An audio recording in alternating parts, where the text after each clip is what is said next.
Hey guys, and welcome to our Mazda Connect Tech Help video. In this video, we're hoping to give you a more detailed look at the newest Mazda Connect system, seen in many new Mazda products. We will be covering all the features of the system, but feel free to skip around to the parts that are of particular interest to you. Let's go ahead and get started. I'll start out by saying that the Mazda Connect system is one of the easiest systems to use and understand. This is the home screen, laid out in 5 simple sections. You can scroll using the knob below, or by using its touchscreen abilities. In here we have a few different things, such as traffic and fuel economy information. When you click on it, it gives you a detailed outline of past and present MPG, as well as several graphs and averages. More importantly though is the HD Traffic tab. As you can see, it pulls up a live map of traffic in your area. Vehicle Status Monitor has several things, including vehicle warnings, which in our case is low fuel, and other things like scheduled maintenance.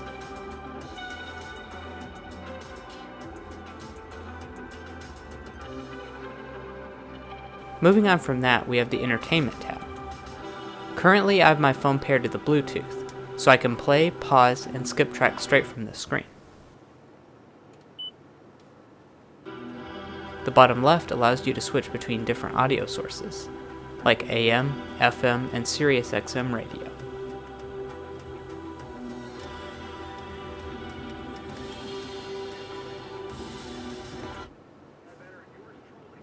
When you're in Sirius radio, there is a button at the bottom allowing you to quickly search between the different channels. We also have your sound settings to the far right. This allows you to manipulate the bass, mid, and treble to your personal liking.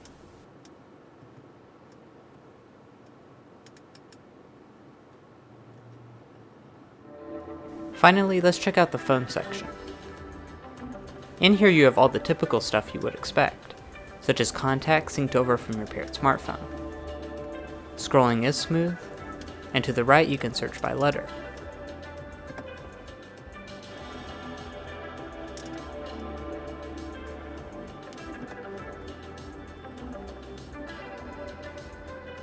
You can also do general phone things, such as dial a number manually. And as you can see, that touchscreen comes in pretty handy for such things. You can also just use voice commands. Say a command. Call Mason Cell. Say the line number for the contact you would like to call. 1. Would you like to call Mason Cell Mobile? Yes.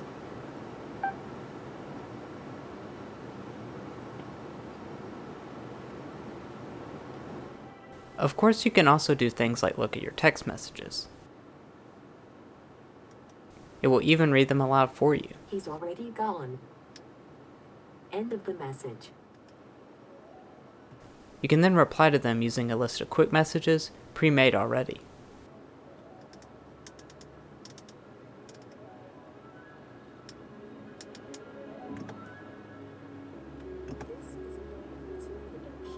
As you can see, that is a very simple process. Do note that neither Android Auto or Apple CarPlay are offered on any Mazda at this time. However, Mazda has stated that a future update could add this functionality. Now let's take a look at the integrated navigation. Also note that some models may not have this, depending on which trim level you have. Map zooming and scrolling do seem a little rough and out of date. In the bottom corner, you do have your normal navigation functions, like add a new destination. You can of course add a destination manually, or just search by POI. There are also several different categories to pick between, or you can just look at the nearest ones.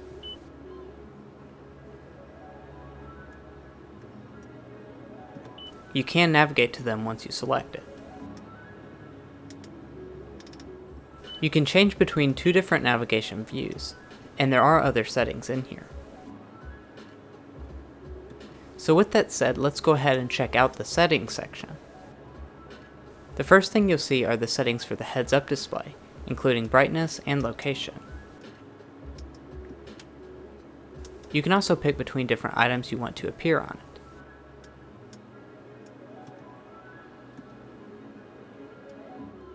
In this tab you have the settings for the main display, and they change just about the same stuff.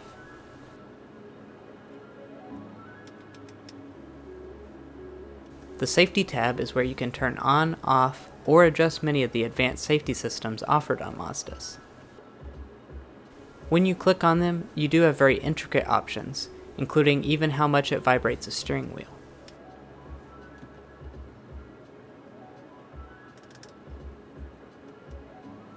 We've already visited the sound settings, so we'll skip over those and head to the clock.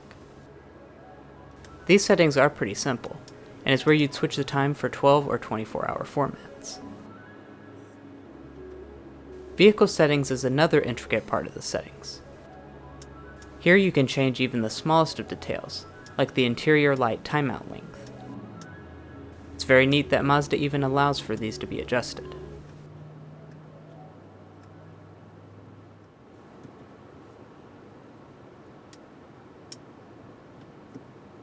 In locks, you can turn on or off the auto lock feature, or even which doors unlock with the smart key system. A lot of owners probably don't even know these features exist. In devices, you can explore all of your paired devices to the system. This is where you'd go if you want to switch devices, delete an old device, or add a new one to the system.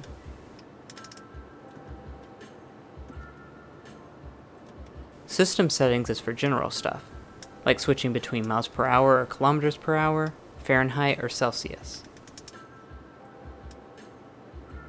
The last thing I want to mention are the Mazda Connected Services. These are subscription-based, meaning that you need to pay for them. Some of the features it offers includes the HD traffic and weather, fuel station prices, and points of interest.